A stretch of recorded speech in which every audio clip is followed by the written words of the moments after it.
आज की इस वीडियो में हम लोग मोड के बारे में जानने वाले हैं। ठीक है, इससे पहले मैंने आपको मीन कैसे निकालते हैं और मीन में किस तरह के क्वेश्चन आते हैं, सब कुछ मैंने आपको बताया हुआ है। ठीक है, तो आज हम लोग क्या करेंगे, मोड के बारे में जानेंगे कि मोड क्या होता है, उसका क्वेश्चन क्या होता है ना, उसका क्वेश्चन कैसे आता है। ठीक है, और क्या मतलब चीज़ें इसमें सावधानी देने वाली होती हैं मोड निकालने से पहले। इन सब चीज़ों को पूरा आज हम लोग डिटेल में जानेंगे और एक क्वेश्चन भी करेंगे, पूरा कॉन्सेप्ट भी समझेंगे, कैसे क्या चीजें होती हैं इसमें, सब कुछ डिटेल में समझेंगे। ठीक है, तो वीडियो को अभी से आप लोग लाइक कर दीजिए। अगर आप लोग चैनल पे नए हैं तो चैनल को सब्सक्राइब करिए और इसको अपने और फ्रेंड्स के साथ इसको शेयर करिए, क्योंकि अब आपको रेगुलरली वीडियो मिलती रहेंगी। क्लास 10 पूरा कवर कराएंगे, 12th कवर कराएंगे। ठीक है, और रेलवे एनटीपीसी का मैथ्स कल से मैं स्टार्ट कर रहा हूँ एकदम बिल्कुल जीरो से। तो जिसके घर में बच्चे तैयारी करने वाले होंगे उनको आप बता सकते हैं। ठीक है, तो चलिए ठीक है, आज का स्टार्ट करते हैं। और देखिए, मेरी आप लोगों से बस एक रिक्वेस्ट है कि अगर आप लोग वीडियो देखते हैं, अगर पसंद आता है तो आप लोग लाइक जरूर कर दिया करिए और एक थैंक्स का कमेंट जरूर कर दिया करिए। बस बाकी मुझे कुछ भी नहीं चाहिए, बस एक थैंक्स का कमेंट, बाकी कुछ भी नहीं। ठीक है, तो यहाँ पे देखें, आज हम लोग स्टैटिस्टिक्स में क्या देखने वाले हैं कि मोड क्या होता है और क्या इसका कॉन्सेप्ट होता है ना। मोड क्या होता है, तो सबसे पहले देखिए मोड होता क्या है।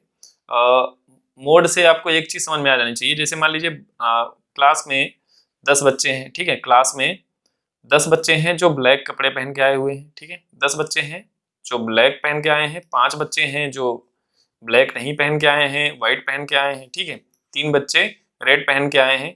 तो यहाँ पे देख रहे हैं कि सबसे ज्यादा कपड़े जो पहने हैं वो ब्लैक वाले हैं, यानी ब्लैक वाले बच्चों, कपड़ों वालों की बच्चों की फ्रीक्वेंसी क्या है, सबसे ज्यादा है। तो जिसका फ्रीक्वेंसी, जिस ऑब्जर्वेशन की फ्रीक्वेंसी सबसे ज्यादा होती है उसको क्या बोलते हैं, मोड बोलते हैं। ठीक है, तो mode is the higher frequency. Mode क्या होता है, हाईएस्ट फ्रीक्वेंसी। मोड होता है हाईएस्ट। ठीक है, हाईएस्ट फ्रीक्वेंसी मतलब जिसकी फ्रीक्वेंसी सबसे ज्यादा होगी वही क्या होगा, मोड होगा। बस ये ध्यान देना है। जैसे मान लीजिए आपको एक अनग्रुपोइड डाटा की मैं बात करूं, फॉर अनग्रुपोइड डाटा। ठीक है, अगर इसके लिए अगर आप समझें, जैसे मान लीजिए आपके पास दिया हुआ है 6 4 4 2 2 2 3 3 6 6 6 ये दिया गया है। अब आपसे पूछ लिया कि इसका मोड क्या होगा, तो आप देखेंगे कौन सबसे ज्यादा बार आया हुआ है ना। तो यहाँ पे नंबर्स की टेबल आपके सामने होगी और एक टेबल होगी फ्रीक्वेंसी की। तो नंबर्स यहाँ पे देखिए 2 है, 4 है और क्या है, 3 है, 6 है। ये नंबर्स हैं आपके सामने, है ना। तो 2 देखिए कितनी बार आया है, 1 2 3। 2 जो है, 2 की फ्रीक्वेंसी 3 बार है, 1 2 3। ये आपने 9th में पढ़ा होगा, फिर मैं आपको बस एक बार रिवीजन करा दे रहा हूँ हल्का सा, बाकी 10th का तो मैं भी बताता हूँ। ठीक है, 4 को अगर आप देखिए तो 4 कितनी बार आया है, 2 बार आया है, तो 4 की फ्रीक्वेंसी 2 हो गई। 3 कितनी बार आया है, 2 बार आया है, तो 3 की फ्रीक्वेंसी कितनी हो गई, 2 हो गई। और 6 को देखिए 1 2 3 4। 6 जो है 4 बार आया हुआ है, यानी 6 4 बार आया है, मतलब इसकी फ्रीक्वेंसी कितनी है, 4 टाइम्स है। यानी हायर फ्रीक्वेंसी आप अगर इसमें देखें तो सबसे ज्यादा फ्रीक्वेंसी किसकी है, 6 की है ना। तो 6 की फ्रीक्वेंसी सबसे ज्यादा है, तो 6 आपका क्या होगा, मोड होगा। तो यानी आपका आंसर कितना हो जाएगा, मोड इक्वल टू 6। यानी मोड का मतलब सीधे सीधे समझ में आ गया कि हाईएस्ट फ्रीक्वेंसी या मैक्सिमम फ्रीक्वेंसी जिसकी होगी उसको क्या बोलेंगे, मोड बोलेंगे। तो ये तो बात हो गई अनग्रुपोइड डेटा की, है ना। अगर आपके पास ग्रुपोइड डेटा आता है तो आप कैसे सॉल्व करेंगे, तो ध्यान दीजिए, और ग्रुपोइड डाटा, है ना, ग्रुपोइड डाटा। अब एक चीज ध्यान दीजिएगा, जो ये फार्मूला है, अब इस लाइन को मोस्ट इंपॉर्टेंट करके कॉपी में लिख लीजिएगा। मोस्ट फार्मूला, मोस्ट इंपॉर्टेंट मतलब क्या है कि ये जो फार्मूला है, only apply when frequency distribution table, frequency distribution table is continuous. अब ये क्या चीज है ना, कंटिन्यूअस। आपने फार्मूला तो पढ़ लिया, बट कभी कभी क्या होगा, फ्रीक्वेंसी डिस्ट्रीब्यूशन टेबल कंटिन्यूअस नहीं होगा। तो ये जो मैं फार्मूला बताने वाला हूँ, एक इसमें अप्लाई होता है, केवल कंटिन्यूअस वाले में होता है ना। अब आपको ये नहीं समझ में आ रहा होगा कि सर बता क्या रहे हैं, तो देखिए ध्यान से, आपके सामने क्लास इंटरवल आपको दिया रहता है ना। क्लास इंटरवल क्या दिया रहता है, पहले इसको समझ लीजिए। कंटिन्यूअस में केवल ये अप्लाई होता है, नॉन कंटिन्यूअस में अप्लाई नहीं होता है। तो क्या करते हैं, नॉन कंटिन्यूअस टेबल को हम लोग पहले कंटिन्यूअस बनाते हैं, फिर इस फार्मूले को अप्लाई करते हैं। तो इसीलिए मैंने बोला है मोस्ट इंपॉर्टेंट है। एग्जाम में आपको कंफ्यूज करने के लिए क्या कर देगा, नॉन कंटिन्यूअस दे देगा, डिसकंटिन्यूअस टेबल को दे देगा। ठीक है, तो आप पहले उसको कंटिन्यूअस बनाएंगे, उसके बाद सॉल्व करेंगे। तो सबसे पहले समझिए कि कंटिन्यूअस डिसकंटिन्यूअस में मतलब क्या है। क्लास इंटरवल जैसे मान लीजिए आपको 0 से 10 दिया, 10 से 20 दे दिया, कुछ ऐसा दिया रहता है, आपको याद होगा इस तरह से दिया रहता है ना। तो ऐसे टेबल को जहाँ पे देखिए इसका अपर लिमिट और इधर लोअर लिमिट, फिर ए वाला इधर, मतलब इधर क्या होता जा रहा है, सेम होता जा रहा है, तो इसको बोलते हैं कंटिन्यूअस, है ना। कभी कभी क्या होगा, क्लास इंटरवल जो आपको दूसरे क्वेश्चंस में देखने को मिलेगा ऐसे बोलेगा 0 to 10 बोलेगा, फिर यहाँ 11 से लेकर के 20 कर देगा, फिर यहाँ पे क्या हो जाएगा 21 से लेकर के 30 कर देगा। तो ऐसे टेबल को बोलते हैं डिसकंटिन्यूअस टेबल, है ना। डिसकंटिन्यूअस मतलब यहाँ पे देखिए, यहाँ पे 10 तक तो हुआ, 10 के बाद यहाँ 11 से स्टार्ट हो गया, है ना, तो ये हो जाएगा डिसकंटिन्यूअस। तो इस वाले टेबल में इस फार्मूले को अप्लाई नहीं कर पाएंगे।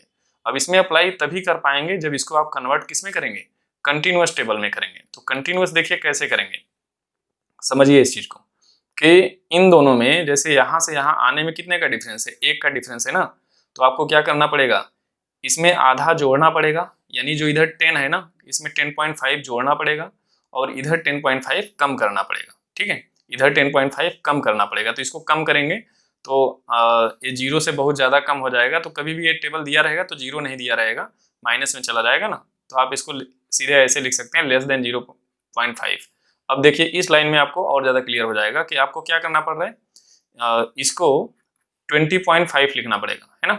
देखिए इसको मैंने क्या किया, इसमें 20 में 0.5 को बढ़ा दिया, है ना, और इसमें क्या करेंगे 10.5, यानी इसमें कम कर देंगे। ये 11 था तो इसमें मैंने क्या कर दिया, -0.5 कर दिया है, और इस 20 वाले में इधर क्या कर दिया, +0.5 कर दिया।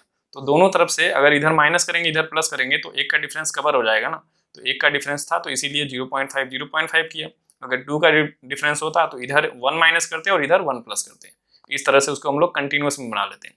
अब देखिए अब इस वाले में जब इसमें माइनस करेंगे 0.5 तो ये कितना हो जाएगा, 20.5 हो जाएगा। भाई 21 में से 0.5 माइनस होगा तो 20.5 हो गया, और इधर आप क्या करेंगे, प्लस करेंगे ना 0.5, तो ये कितना हो जाएगा 30.5।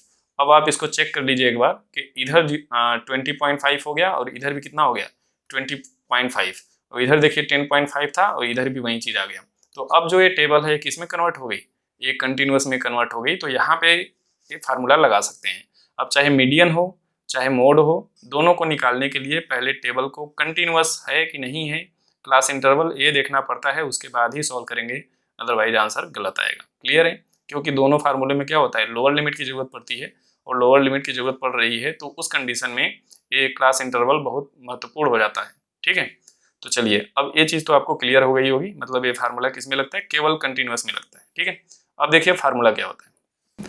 तो मोड इक्वल टू आपका फार्मूला होता है mode equal to L plus F1 minus F0, ठीक है, F1 minus F0 upon 2F1 minus F0 minus F2 into H, ये आपका फार्मूला होता है। ठीक है, अब मैं बताता हूँ कि इसमें क्या क्या चीज़ें हैं।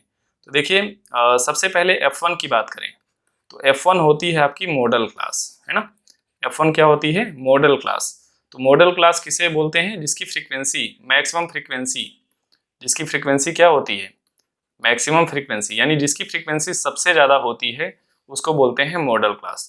तो मॉडल क्लास हो गई। ठीक है, अब देखिए मॉडल क्लास में से ही इन दोनों को घटाया गया है, तो इसको याद करने के लिए आप समझिए कि F0 क्या होगी, फ्रीक्वेंसी फ्रीक्वेंसी प्रीसीडिंग, है ना, frequency preceding of model class, मतलब मॉडल क्लास से पहले की फ्रीक्वेंसी। ठीक है, ऑफ मॉडल क्लास। ठीक है, अब जो F2 हो जाएगा फ्रीक्वेंसी सक्सीडिंग, ठीक है, frequency succeeding of model class, यानी मॉडल क्लास के आगे की फ्रीक्वेंसी। ठीक है, ये चीज हो जाएगी। उसके बाद आपका बच गया L, तो मॉडल क्लास की लोअर लिमिट, तो lower limit of model class, यानी मॉडल क्लास अगर आप निकाल लेते हैं तो आपको समझ में आ जाएगा, lower limit of model class. ठीक है, ये हो गया। अब उसके बाद क्या बचता है, एक चीज और, हाइट। तो ये जो H है, H क्या होता है, class size of model class, class size of model class, यानी हर जगह मैंने मॉडल क्लास लिखा है, तो अगर आप मोड निकालना चाहते हैं तो मॉडल क्लास को अगर आप क्लियर कर लेते हैं तो आपका आंसर आ जाएगा। ठीक है, तो ये तो हो गया पूरा का पूरा फार्मूला। अब क्या करना है, अब सीधे सीधे अब समझ लेते हैं, एक क्वेश्चन कर लेते हैं तो ये पूरा क्लियर हो जाएगा। तो एक चीज़ ध्यान दीजिएगा, फार्मूले को याद कैसे करेंगे कि मॉडल क्लास की जो फ्रीक्वेंसी होती है ना, मॉडल क्लास की जो फ्रीक्वेंसी होती है ऊपर उसमें से केवल एक फ्रीक्वेंसी घटाते हैं। जैसे F1 है तो उसके पहले वाली फ्रीक्वेंसी F0 घटा देंगे, ठीक है। अब नीचे क्या किया, जो मॉडल क्लास की फ्रीक्वेंसी थी उसको डबल कर दिया, उसमें से फिर दोनों, एक आगे की फ्रीक्वेंसी घटाएंगे और एक पीछे की फ्रीक्वेंसी घटाएंगे, मतलब दोनों फ्रीक्वेंसी घटाते हैं। इस चीज को ध्यान रखेंगे, फार्मूला ऑटोमेटिक याद हो जाएगा। अब एक क्वेश्चन करते हैं, उससे क्लियर हो जाएगा, ठीक है। देखिए हमारे सामने क्वेश्चन दिया हुआ है कि रन स्क्वाड, मतलब जो बल्लेबाजों ने रन बनाया है, कितने ऐसे बल्लेबाज हैं जो 3000 से लेकर के 4000 के बीच में रन बनाए हैं, 4, ठीक है। और 4000 से 5000 के बीच में कितने हैं, 18 बल्लेबाज हैं। तो इस तरह से दिया हुआ है, तो मतलब ये क्या है, ये जो दिया गया है ये फ्रीक्वेंसी है ना। ये क्या है, फ्रीक्वेंसी। नंबर ऑफ बैट्समैन क्या हो गया, फ्रीक्वेंसी हो गई। तो अब आपको निकालना मोड है। तो मोड के लिए मैंने क्या बोला, जिसकी फ्रीक्वेंसी सबसे ज्यादा होती है वही क्या होता है, मॉडल क्लास होता है ना। तो यहाँ पे देख रहे हैं कि फ्रीक्वेंसी की टेबल हमारी ए वाली है, तो इसमें फ्रीक्वेंसी देखें 18 ये मैक्सिमम फ्रीक्वेंसी है। तो ए वाली क्लास हो जाएगी मॉडल क्लास। तो तुरंत इसको हम लोग ऐसे डब्बे में बंद कर लेंगे। इस क्लास को क्या बोलेंगे, मॉडल क्लास, ठीक है। अब क्वेश्चन करने से पहले एक चीज ध्यान दीजिए कि यहाँ जो इंटरवल दिया है वो क्या है, कंटिन्यूअस है, क्योंकि 4000 यहाँ पे है तो 4000 यहाँ पे है, यहाँ 5 है तो यहाँ 5 है, यहाँ 6 है तो यहाँ 6 है। इस चीज को ध्यान रखेंगे, अगर ये डिफरेंट होता तो इसको पहले सेम कर दें, ठीक है। अब क्या हुआ कि फ्रीक्वेंसी सबसे ज्यादा थी तो इसको बना दिया मॉडल क्लास। और मॉडल क्लास की फ्रीक्वेंसी को किससे लिखते हैं, F1 से लिखते हैं, ठीक है। अब उसके बाद देखिए दो चीजें मैंने दिखाई थी कि अगर मान लीजिए मॉडल क्लास के जो ऊपर फ्रीक्वेंसी होती है, प्रीसीडिंग द मॉडल क्लास की फ्रीक्वेंसी जो होती है उसको बोलते हैं F0, और उसके जो नीचे फ्रीक्वेंसी होती है मतलब सक्सीडिंग, है ना, उसको क्या बोलते हैं F2। तो ये तीनों डेटा आपके सामने हो गया। उसके बाद अब आपको किसकी जरूरत पड़ेगी, लोअर लिमिट की। तो लोअर लिमिट क्या होती है, लोअर लिमिट आपकी होती है जो मॉडल क्लास की क्लास इंटरवल होता है उसका लोअर लिमिट, यानी छोटा वाला वैल्यू। तो ये 4000 हो जाएगा एल का वैल्यू। उसके बाद एच की अगर बात करेंगे तो 5000 माइनस 4000, क्लास विड्थ कितना हो जाएगा, 5000 माइनस 4000, ठीक है। तो आपका आंसर है कितना आ जाएगा, 1000। बस वैल्यू को रख देते हैं, हमारा आंसर आ जाएगा। तो चलिए रखते हैं। सबसे पहले देखिए मोड को याद कैसे करेंगे, mode equal to lower limit plus, पहले मॉडल क्लास की फ्रीक्वेंसी F1 है तो उसमें से F0 माइनस करेंगे, नीचे क्या करते हैं इसी F1 का डबल कर देते हैं, फिर एक बार प्रीसीडिंग वाली फ्रीक्वेंसी F0 माइनस करेंगे, फिर एक बार सक्सीडिंग वाली फ्रीक्वेंसी माइनस करेंगे इनटू H। वैल्यू को पुट करते हैं, लोअर लिमिट आपका हो गया 4000 plus F1 minus F0, F1 आपका 18 है माइनस F0 4 हो गया, नीचे 2F1 यानी 2 इंटू 18 माइनस F0 की वैल्यू कितनी हो गई 4, और F2 की वैल्यू कितनी हो गई 9, इंटू H कितना हो गया, H आपका था 1000, ठीक है। अब वैल्यू तो रख लिए, अब इसको सॉल्व कर लीजिए। अब देखिए क्या आ जाएगा, इधर लिख लेते हैं। तो देखिए हो गया 4000 प्लस, अब 18 माइनस 4 करेंगे तो कितना हो जाएगा 14 डिवाइड बाई, नीचे कितना हो जाएगा 36 माइनस 13, 36 में से 13 माइनस करेंगे कितना हो जाएगा 23 अपॉन में 1000, ठीक है, मल्टीप्लाई में। तो ये कितना हो गया 4000 प्लस ये हो गया 14000 अपॉन 23।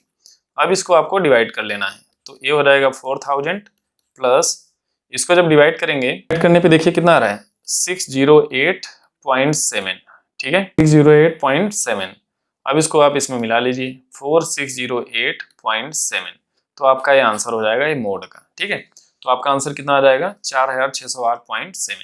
तो इस तरह से आपको मोड निकालना होता है, बाकी इसमें कुछ भी नहीं है, केवल आपको lower limit, frequency, preceding frequency, succeeding frequency, इन सब चीज़ों का ध्यान देना है। उसके बाद बाकी आपको कोई दिक्कत नहीं, आराम से इसका आंसर आप निकाल सकते हैं, ठीक है। तो चलिए ठीक है, वीडियो को यहीं समाप्त करते हैं। आप लोग एक थैंक्स का कमेंट कर दीजिए। Okay, thanks for watching.